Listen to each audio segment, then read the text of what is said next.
Shalom, salam berkat dari kami untuk pendengar sekalian. Saat ini pendengar akan diberkati dengan program Hari Ini Harinya Tuhan bagian yang ke-8. Sebuah program rohani tentang doktrin Alkitab yang menolong kita untuk semakin tertanam dalam kebenaran firman dan bertumbuh dalam kemuliaan. Bersama hambanya, Pendeta Gilbert Lumwendong, STH. Banyak orang merasa doktrin Alkitab sebagai sesuatu yang membingungkan. Tetapi tahukah saudara bahwa doktrin Alkitab intinya adalah memahami Alkitab dengan benar, dengan pemahaman yang sistematis, sehingga kita terus dapat tertanam di dalam kebenaran firman, sehingga kita terus bertumbuh di dalam kemuliaan Allah.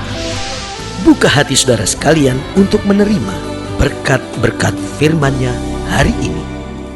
Generasi kita hari-hari ini sedang mengalami persoalan yang serius. Kita lihat perkelahian pelajar ada di mana-mana, bahkan persoalan-persoalan orang muda, bahkan tingkat orang-orang muda terserang penyakit AIDS sudah sangat mengkhawatirkan sekali. Nah, kenapa generasi kita hari-hari ini sedang mengalami persoalan yang serius? Karena saya pelajari generasi kita hari-hari ini menjadi generasi yang manja. Bayangkan lulus SMA saja belum siap untuk bekerja, dan yang lebih mengkhawatirkan lagi, bahkan mereka yang sudah lulus kuliah tetap masih belum cakap untuk bekerja. Saudaraku yang kekasih dalam Tuhan, generasi sekarang menjadi generasi yang manja. Karena apa? Generasi kita dididik oleh babysitter. Sebentar-bentar mbak, sebentar-bentar mbak, sebentar-bentar mas, sebentar-bentar mas, ya kan? Minta tolong driver, minta tolong pembantu, minta tolong babysitter, sehingga tidak bisa berdiri sendiri.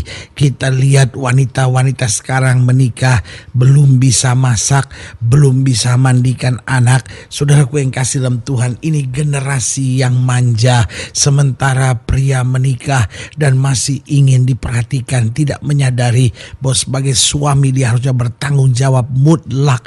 Kenapa? Dia imam dalam keluarga. Sehingga banyak rumah tangga muda sekarang untuk supaya amannya dia tinggal sama orang tuanya. Persoalan bukan menjadi bertambah ringan, persoalan menjadi bertambah rumit. Kenapa?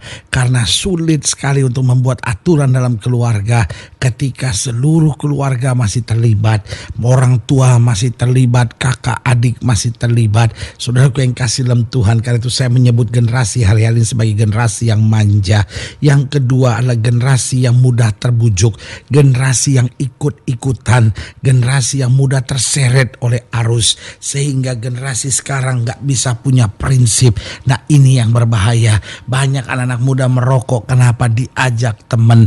Banyak anak-anak muda terlibat dengan diskotik, terlibat dengan obat-obat terlarang, kenapa? Dikasih teman, diajak teman. Saudaraku yang kekasih dalam Tuhan, ini yang saya sebut generasi sekarang bukan generasi yang hanya manja, tetapi juga generasi yang mudah terbujuk, generasi yang ikut-ikutan, generasi yang mudah terbawa arus.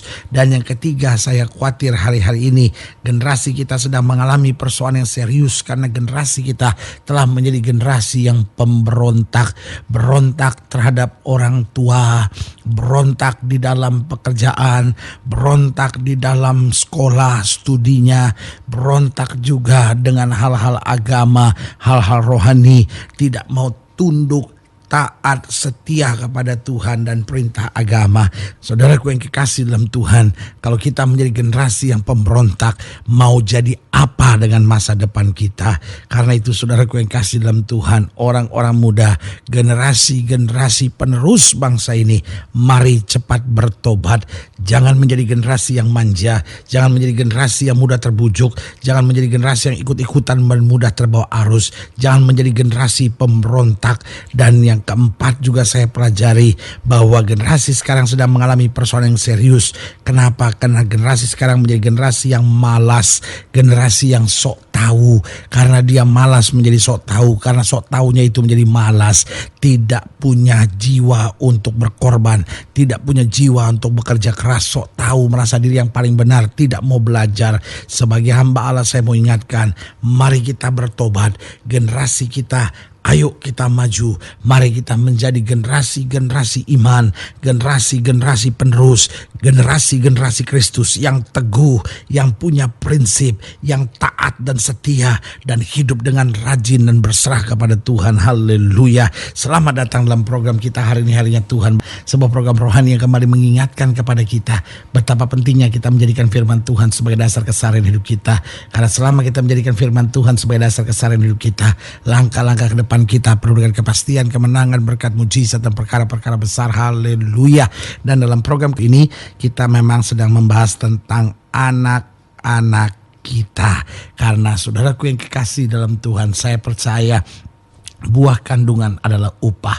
Berarti anak adalah berkat Tuhan terhadap setiap keluarga. Kita sebenarnya tidak pernah memiliki anak, karena anak itu tetap anak Tuhan. Kita hanya dipercayakan Tuhan untuk membimbing anak kita, untuk mengarahkan anak-anak kita berjalan sepenuhnya pada rencana Allah. Haleluya. Nah, saudara yang kasih dalam Tuhan, dalam program hari ini, dalam pembahasan tentang anak-anak kita hari ini mau sama-sama belajar dari 1 Tawarikh pasal 9. 1 Tawarikh pasal 9 mulai dari ayat yang ke-35 sampai ayatnya yang ke-44. Hari ini kita mau belajar tentang silsilah Saul. 1 Tawarikh pasal 9, 1 Tawarikh pasal 9 ayatnya yang ke-35 sampai ayatnya yang ke-44. Demikian firman Tuhan. Di Gibeon diam bapak Gibeon yakni Yeyel, dan nama istrinya ialah Ma'akha. Anak sulungnya ialah Abdon, lalu Zur, Kishi, Baal, Ner, Nadab, Gedor, Ahyo, Zakaria, dan Miklot. Miklot memperanakan Simeam. Juga mereka ini pergi diam berdekatan dengan saudara-saudara mereka di Yerusalem bersama-sama saudara mereka yang lain. Jadi kenapa mereka tinggal di Yerusalem bersama-sama saudara yang lain? Sehingga mereka dapat beribadah, karena rumah Allah, bait Allah pada saat itu adanya di Yerusalem. Ner memperanakan Kishi, Kishi memperanakan Saul, Saul memperanakan Jonathan, Malkishua, Abinadab, dan Eshbaal. Anak Jonathan ialah Meri-Baal, dan Meri-Baal memperanakan Mikha. Anak Mikha ialah Piton, Melek, Tahrea, dan Ahas. Ahas memperanakan Yaera, Yaera memperanakan Alemet, Asmawet, dan Simri. Simri memperanakan Moza, Moza memperanakan Bina, dan anak orang ini ialah Refaya, dan anak orang ini ialah Elasa, dan anak orang ini adalah Ashel, dan Ashel memperanakan 6 orang anak, dan inilah nama-nama mereka: Asrikam, Bokhru, Ismael, Seria, Obaja, dan Hanan. Itulah anak-anak Ashel. Nah, saudaraku yang kekasih dalam Tuhan, dari ayat bacaan ini kita melihat betapa Tuhan memperhatikan anak-anak. Nah, saudaraku yang kekasih dalam Tuhan, maka dikatakan anak orang ini memperanakan ini. Nah, saudaraku yang kekasih dalam Tuhan, banyak persoalan terjadi hari-hari ini karena orang tua tidak lagi memfokuskan perhatiannya kepada anak-anaknya. Saudaraku, banyak orang tua punya anak tetapi tidak mendidik anak. Karena persoalan dengan generasi hari-hari ini, banyak orang tua tidak menyadari arti pendidikan anak, sehingga anak tidak lagi diajarkan disiplin. Padahal saudaraku yang kekasih dalam Tuhan, salah satu hal yang mutlak untuk anak-anak kita, yaitu anak mutlak harus diajarkan disiplin. Nah, saudaraku yang kasih dalam Tuhan, kalau kita bicara disiplin, banyak orang pikir, oh, ajar dengan keras, ajar dengan kasar, salah. Yang pertama, disiplin harus konsisten.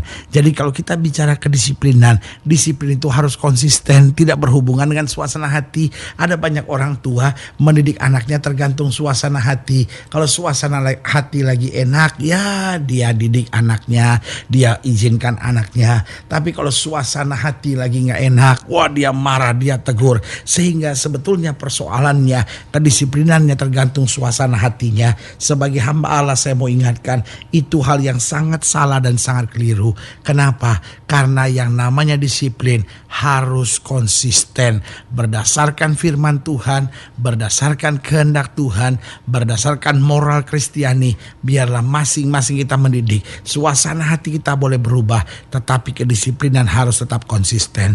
Yang kedua, anak harus diajarkan disiplin. Disiplin tidak boleh pandang bulu. Jangan pernah merasa, oh ini anak papa, ini anak mama. Karena selalu, saudaraku, selalu saya bilang begini, kalau kita telah membeda-bedakan kasih kepada anak-anak kita menghancurkan karakter mereka dan kita menghancurkan hari depan mereka. Mari bapak-bapak dan ibu-ibu bertobat. Kalau bapak masih punya anak emas, ibu masih punya anak emas, itu berarti ibu dan bapak akan menghancurkan karakter dan masa depan anak ibu itu. Sebagai hamba Allah saya mau ingatkan, disiplin tidak boleh pandang bulu. Jadi yang pertama, disiplin harus konsisten. Yang kedua, disiplin tidak boleh pandang bulu. Yang ketiga, disiplin harus mengandung punishment dan juga reward. Berarti ada hukuman, tapi juga ada penghargaan. Jangan cuma disiplin menghukum anak saudara. Ada hukuman, tetapi juga kalau anak sudah melakukan yang baik, mari kita beri penghargaan buat anak kita. Sehingga anak kita tahu yang salah adalah salah, tapi yang benar juga adalah benar. Yang salah mendatangkan hukuman, tetapi yang benar mendatangkan penghargaan. Haleluya. Dan yang keempat saya pelajari, anak harus diajarkan disiplin. Dan disiplin harus mutlak didasari kasih. Kita mendisiplin anak-anak kita bukan supaya dia kapok. Kita mendisiplin anak-anak kita bukan supaya dia tahu rasa, tapi kita mendisiplin anak-anak kita supaya hari depannya cemerlang, hidupnya bahagia, dan senantiasa berjalan dekat dengan Tuhan. Haleluya. Saudara yang kasih dalam Tuhan, jika saudara ingin dilayani lebih jauh, hubungi kami melalui telepon, hubungi kami melalui surat, kunjungi website kami. Karena kami ada untuk membawa Bapak Ibu sudah senantiasa lebih dekat pada Tuhan dan mengalami kasih kuasa mujizat yang luar biasa. Haleluya. Secara khusus melalui program ini juga saya mau berdoa buat setiap saudara yang sakit, setiap saudara yang berbeban berat. Karena saya percaya bahwa bagi Allah tidak ada perkara yang mustahil. Nah, saudara-saudara yang didoakan secara khusus, boleh taruh tangan kanan saudara di dada dan kita akan berdoa. Mari kita berdoa. Bapa, dalam nama Yesus, hamba doa buat yang sakit, hamba doa buat yang berbeban berat, hamba doa untuk setiap mereka yang sedang menghadapi masa-masa yang sukar. Karena hamba percaya bahwa bagi Allah tidak ada perkara yang mustahil. Bapa, hamba berdoa di dalam nama Yesus, Tuhan jamah. Yang sakit Tuhan sembuhkan, yang lemah Tuhan kuatkan, yang susah Tuhan hiburkan, yang jatuh Tuhan angkat. Sehingga hari-hari yang penuh kemenangan boleh berlaku. Secara khusus hamba berdoa buat mereka yang taruh tangan kanannya di dada. Di dalam nama Yesus Tuhan jamah. Di dalam nama Yesus Tuhan jamah. Sehingga mereka boleh menjadi orang tua yang mendidik anaknya dengan betul. Dan setiap orang muda, setiap kami sebagai anak-anak boleh senantiasa berjalan dalam jalan Tuhan dan boleh senantiasa menyatakan kemuliaan Tuhan, sehingga generasi yang kami bangun adalah generasi yang hidup dalam kedisiplinan, takut akan Tuhan dan menjalani hidup dengan kemenangan. Di dalam nama Yesus kami berdoa. Haleluya. Amin. Saudara yang kasih dalam Tuhan, kita sudah berdoa. Ingat, Allah tidak pernah lalai menepati janjinya. Inilah saatnya buat kita untuk bangkit, bersemangat, bersuka cita dalam menghadapi segala perkara. Karena kita tahu Yesus hidup, Yesus berkuasa, dan selalu menyediakan yang terbaik buat anak-anaknya. Doa saya menyertai saudara. Sampai berjumpa pada program berikutnya. Jangan lupa, jadikan hari ini harinya Tuhan. Haleluya.